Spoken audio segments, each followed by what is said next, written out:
राहुल गांधी से खड़ा हुआ विवाद औरंगजेब पर आ पहुंचा। समाजवादी पार्टी के विधायक अब्बू असीम आजमी का एक बयान अब उन पर ही भारी पड़ता हुआ नजर आया। अब्बू असीम आजमी के खिलाफ देश भर में विरोध प्रदर्शन देखने को मिला, क्योंकि अब्बू आजमी ने एक ऐसा बयान औरंगजेब को लेकर दिया जिसके बाद हर कोई उनकी आलोचना करता हुआ नजर आ रहा है। दरअसल अब्बू असीम आजमी से एक ऐसा सवाल पत्रकार ने पूछा कि राहुल गांधी की तुलना असम के मुख्यमंत्री हेमंत बिस्व शर्मा औरंगजेब से कर रहे हैं, ऐसे में आप क्या कहना चाहेंगे? अब्बू आजमी का बयान होता है कि भारत में सिर्फ मुसलमानों के खिलाफ ही ये सत्ता पक्ष हंगामा मचाए हुए हैं। सत्ता पक्ष हमेशा से मुस्लिम विरोधी नजर आता है, हमेशा से मुस्लिमों के खिलाफ ही कानून लाए जाते हैं। अब्बू आजमी का ये बयान और इसके बाद अब्बू आजमी का औरंगजेब को लेकर टिप्पणी करना कि वो एक अच्छे शासक थे, उनके शासन के दौरान उन्होंने अच्छा शासन किया है, और ऐसे में उन्होंने ये कहा कि उनके ही कार्यकाल के दौरान भारत को सोने की चिड़िया तक कहा जाता है।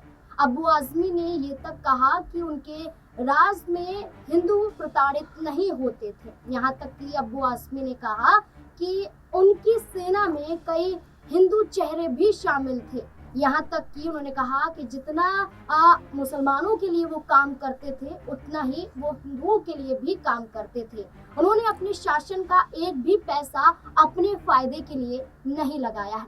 अब्बू आजमी ने औरंगजेब को लेकर ये टिप्पणी की, जिसके बाद बड़ा विवाद खड़ा हो गया। अब्बू आजमी के खिलाफ एफआईआर दर्ज हुआ और विधानसभा के सत्र की कार्यवाही के दौरान उन्हें सदन से निष्कासित भी किया गया। कार्यवाही के दौरान तक इसके बाद देखा जाए तो औरंगजेब को लेकर बड़ा सवाल खड़ा हो जाता है। आखिरकार औरंगजेब कौन थे?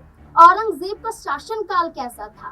औरंगजेब ने हिंदू और मुसलमानों को लेकर कैसा शासन चलाया? इसके बारे में जानने के लिए हमारे पास एक रिपोर्ट है, जहां औरंगजेब को लेकर विस्तार से बताया जा रहा है। मुगल बादशाह औरंगजेब का जन्म 21 अक्टूबर 1618 को भारत में मुगल साम्राज्य की नींव रखने वाले बाबर के खानदान में हुआ। वो मुमताज महल और मुगल सम्राट शाहजहां के तीसरे बेटे थे। औरंगजेब की अगर शादी की बात करें तो उनका निकाह 18 मई 1637 फारस के राजघराने की खूबसूरत दिलरास बानो बेगम के साथ हुआ था। यहां आपको ये जानकारी देते चलें कि दिलरास बानो बेगम के अलावा भी औरंगजेब की कई और बीवियां भी थीं। औरंगजेब के कुल 6 बच्चे थे, जिनमें से 5 बेटे और 1 बेटी थी। 1645 की बात है, जब औरंगजेब को मुगल साम्राज्य का सबसे समृद्ध और खुशहाल गुजरात राज्य का सूबेदार बना दिया गया। औरंगजेब ने अपनी कुशल रणनीतियों और सैन्य शक्तियों का बेहतर इस्तेमाल करके गुजरात में बेहद अच्छा काम किया और वहां पर जमकर विकास कार्य भी करवाया। इसके बाद औरंगजेब के काम से प्रभावित होकर शाहजहां ने उन्हें उज्बेकिस्तान और अफगानिस्तान का सूबेदार बना दिया और इस तरह से औरंगजेब के हिस्से बड़ी और अहम जिम्मेदारी आ गई। शाहजहां ने औरंगजेब को दोनों राज्यों की जिम्मेदारी इसलिए भी दी थी ताकि उनके कुशल प्रशासन की वजह से वहां पर तरक्की हो सके। खैर, यही वो दौर था जब औरंगजेब की बेहतर कामों और कुशल रणनीतियों की वजह से उनके पद और प्रतिष्ठा में लगातार तरक्की होती रही। यही वो दौर था जब उन्हें सिंध और मुल्तान का गवर्नर भी बनाया गया। औरंगजेब के जरिए किए जा रहे तमाम विकास कार्यों की वजह से उन्हें एक योग्य और कुशल प्रशासक माना जाने लगा। ये वही वक्त था जब 1652 में औरंगजेब के पिता शाहजहां की तबीयत इतनी ज्यादा खराब हुई कि उनके बचने की उम्मीद ना के बराबर थी। ठीक इसी वक्त शाहजहां के तीनों बेटों के बीच में मुगल वंश का उत्तराधिकारी बनने की होड़ मच गई। तीनों बेटों में मुगल सिंहासन को पाने के लिए जंग छिड़ गई। हालांकि यहां यह बताना भी जरूरी है कि शाहजहां अपने सबसे बड़े बेटे दारा शिकोह को अपना उत्तराधिकारी बनाना चाहते थे, मगर औरंगजेब अपने तीनों भाइयों के मुकाबले सबसे ज्यादा शक्तिशाली और ताकतवर था। औरंगजेब मुगल सिंहासन पर बैठने के लिए इतना ललायित था कि वो इसके लिए किसी भी हद तक जाने को तैयार था। औरंगजेब ने बेरहमी दिखाते हुए अपने सगे भाई दारा शिकोह को फांसी दे दी। इसके बाद उसने एक और भाई शाह शुजा, जो उस समय बंगाल का गवर्नर था, उसको भी हराकर कत्ल करवा दिया। औरंगजेब की क्रूरता यहीं नहीं रुकी, बल्कि उसने अपने बूढ़े और बीमार पिता को कैदी बनाकर आगरा के लाल किले में बंद करवा दिया।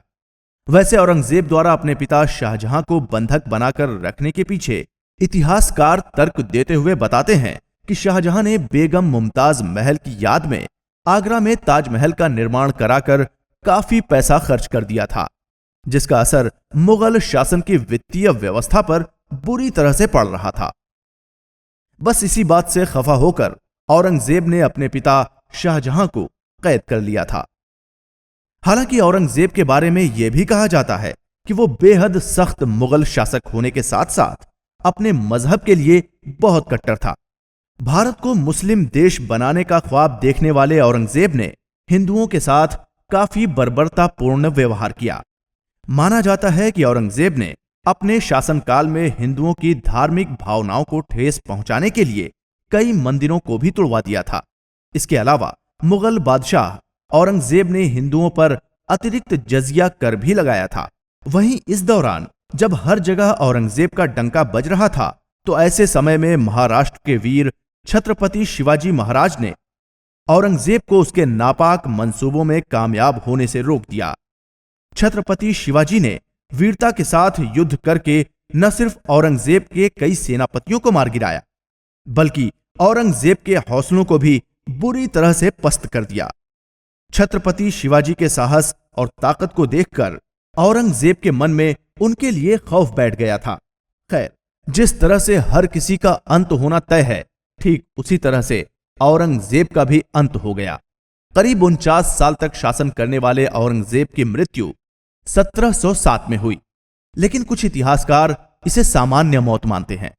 लेकिन कुछ इतिहासकारों का मानना है कि वीर छत्रसाल ने अपने गुरु प्राणनाथ के द्वारा दिए गए खंजर से उन पर हमला कर उन्हें छोड़ दिया था, और इस खंजर में ऐसी दवाई लगी हुई थी जिसकी वजह से औरंगजेब के जख्म कभी नहीं भर सके और दर्द से तड़प तड़प कर औरंगजेब की मौत हुई। औरंगजेब को दौलताबाद में स्थित फकीर बुरहानुद्दीन की कब्र के पास ही दफनाया गया था। सही मायनों में कहा जा सकता है कि औरंगजेब की मौत के साथ ही मुगल काल के पतन का दौर शुरू हो गया था। वैसे औरंगजेब ने अपने शासनकाल में लाहौर की बादशाही मस्जिद के निर्माण के अलावा दिल्ली के लाल किले में मोती मस्जिद का भी निर्माण करवाया था। औरंगजेब ने अपनी बेगम रूबिया दुर्रानी की याद में बीबी का मकबरा भी बनवाया था। इस रिपोर्ट में औरंगजेब को लेकर बताया गया कि कैसा शासनकाल उनका रहा। अब ऐसे में अब्बू आजमी ने जो बयान दिया, इस बयान पर वो माफी मांगते हुए भी नजर आए। इस बयान के बाद उन्होंने अपने शब्द भी वापस लिए और इसके बाद औरंगजेब पर खड़े हुए विवाद को लेकर अब्बू आजमी ने सफाई भी पेश की। क्या कुछ वो कहते हुए नजर आ रहे हैं, सुनिए जरा। आज मुझे असेंबली से खबर मिली कि मुझे इस बजट सेशन पूरे सेशन के लिए सस्पेंड कर दिया गया है। मेरी तबीयत ख़राब है, ज़ुकाम मुझे हुआ, मैं असेंबली गया नहीं था। 2 दिनों से मेरे खिलाफ बहुत आंदोलन चल रहा है। मुझे तजुब है कि मैंने असेंबली के अंदर कोई ऐसी बात नहीं किया। मैंने बाहर कुछ प्रेस वालों के किसी सवाल के जवाब में वो बातें बोल दी जो इतिहासकारों ने, हिस्टोरियन ने जो लिखी हैं बातें, जो रोज़ाना कॉलेजेस में, स्कूलों में, बड़ी मीटिंगों में जा कर के वो हिस्टोरियन लोग बच्चों को बताते हैं, वही बातें मैंने बोल दी। तो इसके ऊपर इतना बड़ा गुनाह कि मुझे सस्पेंड किया गया। और मैंने असेंबली का सेशन चले, बजट सेशन है, कारपोरेशन इलेक्शन नहीं हुआ है, लोगों को काम रुके हुए हैं, तो मैंने यहाँ तक भी कह दिया कि भाई मैंने जो कहा बोला है, मैं अपनी बातों को वापस लेता हूँ। इसलिए मैंने कोई गलत चीज़ बोला नहीं था, लेकिन फिर भी वापस लिया मैंने कि सेशन चलता रहे, ये सब प्रॉब्लम नहीं हो। मैं अब जो है मैं पूछना चाहता हूँ महाराष्ट्र सरकार से कि क्या दोहरा कानून चलेगा यहाँ पर। प्रशांत कोलरकर साहब ने और राहुल शोलापुरकर साहब ने छत्रपति शिवाजी महाराज को कैसे अपमानित किया है, कि कैसे कैसे अल्फाज बोले हैं। मैं अपने मुंह से वो चीज़ें अपने उन महापुरुषों के बारे में इनके कही हुई बातों को दोहराना भी अपने की शर्मिंदगी महसूस करता हूँ। लेकिन उस पर उनको जेल नहीं, उनको कुछ नहीं हुआ। अब मैंने एक चीज़ बोला जो इतिहासकारों ने बोला था, उसके ऊपर इतना बड़ा एक्शन। देखिए, अबू आसिम का मतलब कि मेरे पीछे 5 लाख जनता है और इस जनता के कामों को लेकर असेंबली में मुझे बात करना, डेवलपमेंट की बात करना, फंड की बात करना, ये सब रह गया। आपकी बार आपने रोक दिया इसको। मैं समझता हूँ कि ये सस्पेंशन जो हुआ है ना, इस पर दोबारा गौर करना चाहिए। कहीं ना कहीं इसमें ज्यादती हो रही है मेरे साथ, गलत कानून के मुताबिक नहीं, अपनी मनमानी हो रहा है ये। मैं ज़रूर वकीलों से बात करूंगा, कोर्ट में जाऊंगा, पहले अपने स्पीकर साहब के पास जाऊंगा कि आप न्याय कीजिए। मुझे अफसोस है इस बात का कि किसी इतिहासकार की कही हुई बात के ऊपर निलंबन कर दिया गया और कुछ लोग खुलेआम उन महापुरुषों के बारे में कैसी कैसी बातें कर रहे हैं। न उनकी किताब को बैन किया गया है, न उन पर कोई केस किया गया है। क्या है ये? अभी पूरा मामला औरंगजेब से शुरू हो जाता है और औरंगजेब पर खत्म हो जाता है। अब्बू आजमी साफ कहते हैं कि कई ऐसे महापुरुषों के बारे में भी आलोचना सत्ता पक्ष द्वारा की गई है, लेकिन उनके खिलाफ कोई भी कार्यवाही नहीं की जाती है। ऐसे में अब्बू आजमी ने कहा कि सिर्फ सरकार दोहरी राजनीति चलाती है और दोहरे कानून देखने को मिलते हैं, जहां सत्ता पक्ष के लिए अलग कानून और अब्बू आजमी जैसे चेहरों के लिए अलग कानून। अब ऐसे में अब्बू आजमी से जो मुद्दा खड़ा हुआ था, औरंगजेब के बारे में जो विवाद लगातार चल रहा था, अब देखना होगा कि क्या ये मामला ठंडे बस्ती में चला जाएगा, ये मामला, या फिर और भी बढ़ता हुआ दिखाई देगा।